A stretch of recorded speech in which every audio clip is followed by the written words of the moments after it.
fine wines Demptos Cooperage created in the early 19th century. I'm with Will, who runs the show, and David, and it's a very exciting day. We're surrounded with beautiful fires, not for barbecue, but toasting barbecue.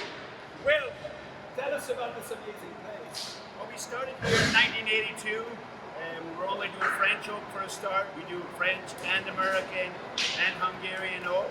So what we're doing today is we're toasting barrels, American and French side by side, so you can smell the difference in the flavor.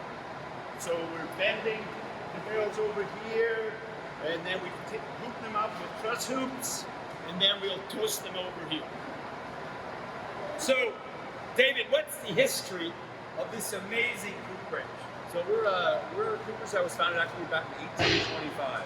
So we were established in Bordeaux on the right bank.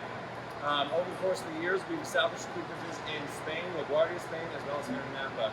As Will mentioned, we were established in 1982 here in Napa and have become one of the premier French and American oak producers here in the Napa Valley.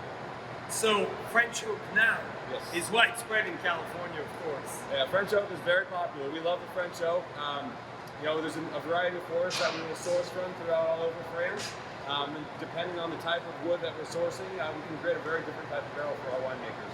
Awesome. So shall we start, gentlemen, when we bring the staves in all the way through the process? Absolutely, let's do it. Perfect, let's go. So making a barrel is all about that beautiful fire. Absolutely, these fires, so it's very important with these fires, we want to keep them at a very consistent temperature, and we only use oak for stoking our fires. We don't want to use any other type of fuel because it can impart different flavors and aromatics to the wine that we don't really want in the wine. So by using a consistent source of oak, we know that every barrel will be toasted and have the same type of aromatics and the same type of flavors. So how many hours does it take to prepare the fire? So our coopers get in here every morning at about 5 a.m. They start building these fires. It takes about half an hour to get them up to proper temperature. From there, we will usually toast up until about 8:30 or so a.m. And these fires have to be a very consistent heat throughout the entire process. That's kind of a dream little barbecue here, isn't it? You'll get out some marshmallows, maybe some hot dogs, and we'll have a little picnic later. That's a great idea. Let's bring back the ladies and we'll do marshmallows. Absolutely. So these fires here are what we call the warming fires. This is where we start the process. We'll take what are called the rosettes, these partial barrels here. We'll warm them for a number of maybe 15, 20 minutes, and then we'll go over to the bending fires, which follow me this way. So now this action of having the barrel around the fire is to slowly but gently bend. Yes, and so you'll notice these fires are relatively low in comparison to what we would say our toasting fires are. So this is just about a 15 to 20 minute just warming. We're not looking to toast or trying to create any different kind of aromatics as much as we're trying to just get the wood warm enough to bend without cracking. And you don't put any water to facilitate the bending? We might put a little bit of water just to create some steam, but for the most part, we try to avoid water as much as possible. Right. Isn't it gorgeous? It's like making furniture, isn't it? It's absolutely beautiful. This is where we actually do the bending of the barrels. So in the past, we used to use a Wincing System. Now we've developed here at Demptos this process of bringing these cleats slowly in over the course of about 5 minutes or so. So if you look here, these cleats at the bottom, those start out very wide and then they slowly move in over the course of a few minutes. And in doing so, we get a nice consistent bend and we prevent the likelihood of cracking any of our staves. French oak is very, very expensive, so we want to make sure that we're not going to ruin any staves here. So it's all done by hand in many ways, except this phase, you use the machine. Yes, here at Demptos, we try to ensure that we're utilizing technology only when absolutely necessary. The important thing is that every bit of wood is completely unique, every barrel is unique. So we want to make sure that we're bending and we're shooting this barrel with the most care possible, so that way we get consistent. So you'll notice when we're building up these barrels, we're actually going to create kind of a pattern of wider, thinner, and more medium width staves. In doing so, that will allow us to build a barrel that when we bend has a proper bend to it, so we get a nice consistent barrel all the way around. Right. So you notice So small, lighter, and much lighter. Exactly. So also notice we start using these production hoops. These hoops are much wider, so that way when we're hammering them, it's going to be a lot easier for our guys to make sure they don't have their hammer slip off and hit a hand or something like that. So eventually we will go ahead and replace these hoops with the final hoops that will actually end up on the barrel when they head out to the winery. Well done. Beautiful. So now, David, what are we doing right here? This is so beautiful. So this here is the roasting process. So the final step in preparation to putting the barrel together is toasting. Warming, we've got your bending. Soaking process is where we really want to bring out the flavor and aromatic that we associate with wine. So in this process, we can move from a light toast, medium plus toast, or heavy toast, to various toasting levels to the different impacts on the wine. So if you want to bring darker, richer, more intense aromatics, a heavier toast works really well. If you want to bring lighter, kind of more woody aromatics, a lighter toast. So our winemakers that we work with will choose what toast they're going to bring the best characteristics of the wine. So in this case, Emily Brennan works very closely with David and she tells him exactly what you need. So we want to get friends. Welcome to the stage.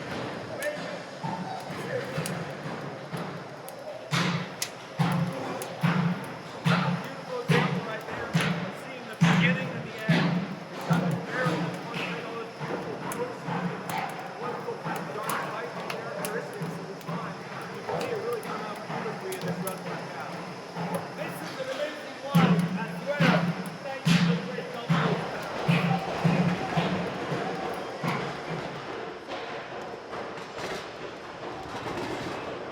So David, this is just finished. Yeah, so we've got these two beautiful barrels just off the fires. This here is a Cooper Select French barrel, and this over here is an American barrel. There are quite different aromatics and characteristics depending on the type of wood we use. French oak tends to be a little bit more spicy and savory. American oak tends to have a lot more sweetness to it. So winemakers not only have toast levels to choose from, but they also have the selection of the wood if it's coming from America or coming from France. Can you believe the barrels at a 300 degrees Fahrenheit? Quite amazing. This is coming out beyond 425. So we'll use that gun just to determine approximately where we're at and make sure that our toast levels are appropriate.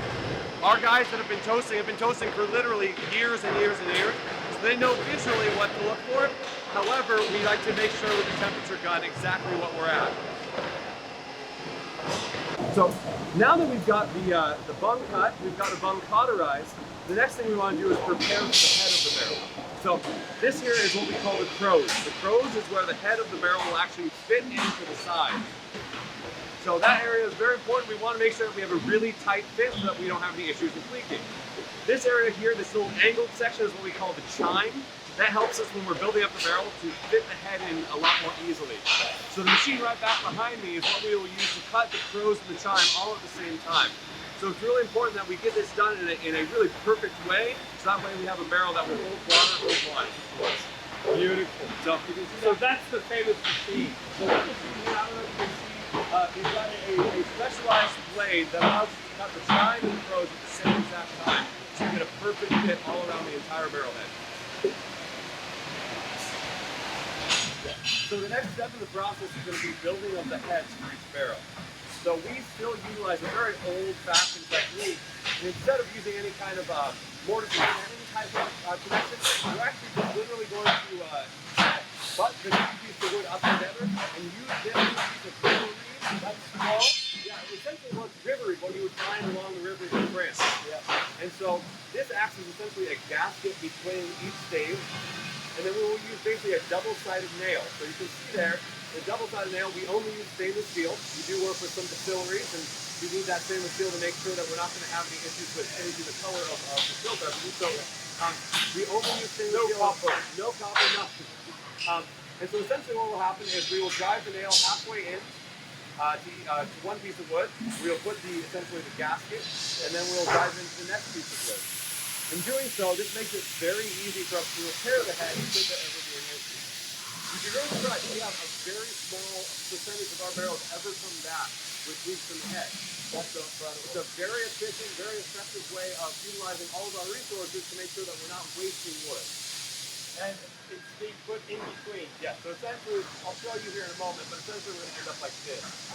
On every one of them. Between every single thing. Exactly.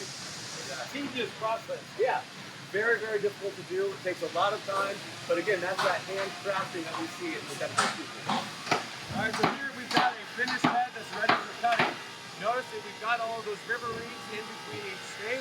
It's not very sturdy, you can see, because actually the strength of the head will come from the hoops that we put around the barrel head. So basically we just want to kind of keep it together, and then when we actually put the barrel together, those hoops will give it all the strength that we need. And the toasting level is on the other side. So we typically only toast American oak heads, so this is some American oak we like to see. So American oak is very, very high in the whiskey lactose characteristic. So we toast the heads of American oak because we want to go ahead and kind of neutralize some of that lactose character. When I say lactose, I'm talking about kind of vanilla, coconut, those kinds of characteristics. French oak pretty much never gets toasted heads because French oak is really low in the Alright, so the next step of the process, we're actually going to fit the barrel and the head. So you can see we've got the crows here, as I was mentioning before.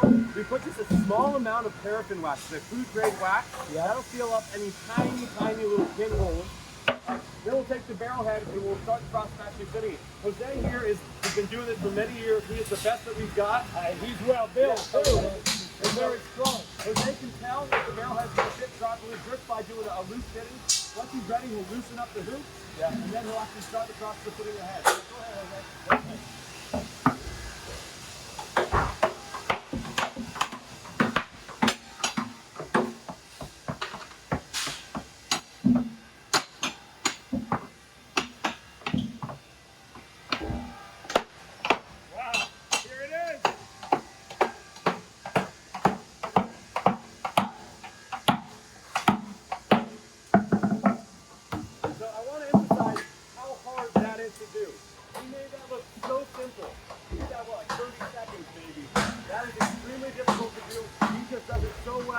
The absolute professional. Jose's the best there is. Let me help you over here. There was a little bed over here. I thought that was there. Take care. Thank you, Jose. I appreciate it. So we've gone through the whole process. We've built the barrel. We've gone ahead. We've toasted everything. We've drilled the bung. Now we're at the point where we've got the heads fit on, and we want to make sure this barrel's going to hold wine. We're almost ready to get wine. Almost there. So this here is what we call a testing bung. It basically allows us to use a bike tire pump. Pump up that barrel with a little bit of air. So first thing we'll do is we'll put a little bit of water, move that water all around the barrel, then we'll pump it up, and at that point we'll start to see little bubbles start to pop out if there are any leaks anywhere. So we'll move the barrel around. You'll see behind us. We'll go full rotation. Anywhere that we start to see little bubbles, we'll go ahead and we'll see what that stave may be a problem, and we'll replace the stave or take whatever necessary step to ensure that we can hold wine without any problem. So that's the final stage. This is it. The barrel is almost made. Quality control at the last moment. From a building perspective, yes. The one thing that we will do is sand the barrel just to make it look pretty. Yes. In the wine industry, we got to make sure it looks good. We can't have our barrels show up to Raymond without making them as pretty as possible. And we love them at Raymond. Absolutely. Maybe we should start to make a shiny red. Oh God. Wouldn't it be nice? A lacquer box barrel. Put it in the red room, the crystal room, make it look. That's it. That might be a worthwhile try. All right, so now we're going to go over to the sanding station. This here is purely just to make sure the barrel looks as perfect as possible before it comes over to your I wine. love that. Look, even with no hoop. That's very nice. They're really a piece of art. There's no question about it. So you can see here, both of them here, we fit the final hoop. These hoops are made of a very special type of steel that is very, very stable, very, very sturdy, and it's much, much harder than stainless steel. So here at Demptos, every single barrel has a custom fitted hoop. That means that we measure every barrel. We go ahead and we drill the rivets and we fit the hoop exactly for this barrel. So we can ensure that every barrel will be watertight and perfect, ready for you guys up the winery. So it's very exciting, dear friends. We are with Will, the general manager, the man who runs the show. I've met him over 25 years ago. And Will has an amazing story that fits all generations. So Will, how many years have you been to the US now? We came over here on vacation and met Philippe Demptos in 1982. And this is one of the key stories. Tell us what happened. Well, I'm from Scotland originally. I served my apprenticeship in Scotland for 5 years as a cooper and worked for Philippe Demptos a short while in France. And we were opening Demptos in 1982. He was shipping over the equipment, and I've been here ever since. So you never went back to Scotland? Just to see my family. So how has it been to start from the bottom all the way up, now running Cooperage and living the American dream? It's wonderful. Great. And now your daughter is with you as well. Yeah, Cody's been with us for like 20 years. That's fantastic. She was born in the Cooperage. Yeah, almost, yeah. She was only 4 when she came here. I love it. So we got to drink, dear friends, to generations. Generations for my friend Jerome, who eventually bought this beautiful Cooperage with Will. And your generations continuing in the world of wine. Cheers. Cheers. So Will, this wine is aged in the beautiful barrel we are in. So why don't you describe the wine for us? A little bit early. You all need to know it's recorded early because the fires. When do you start building the fires? We start the fires at 5 in the morning. We want to beat the heat of the day. So one guy comes in, starts a fire. We start bending the shells of the barrels at 5:30, and all the other guys come at 5:30. So we work from 5 to 2.5. That's a pretty good schedule, isn't it? But you work around 15 hours a day. Just half a day, 12 hours. We can always find you here. So tell us about the style of this wine. Made with Demptos, medium toast, French staves.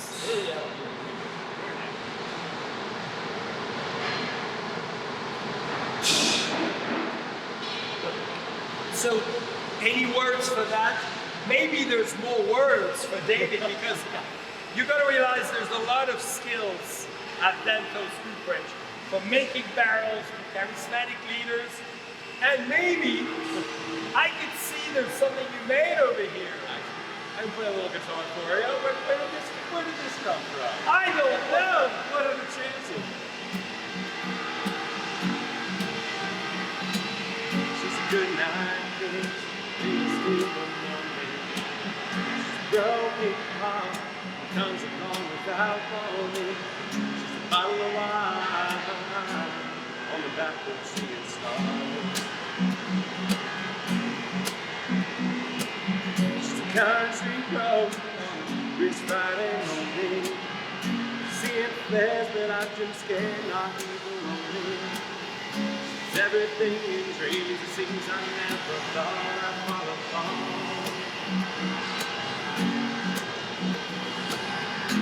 Every time I think of her, it's magic. Never seem to get her off my mind. It's just a simple way of telling me that life can be so right. She's my bottle of wine, a bottle of Raymond wine. Bravo! What a talent! There you go, cheers. So David, that plays on the radio in Northern California every day. Hopefully every day. I heard it last night. I was very excited.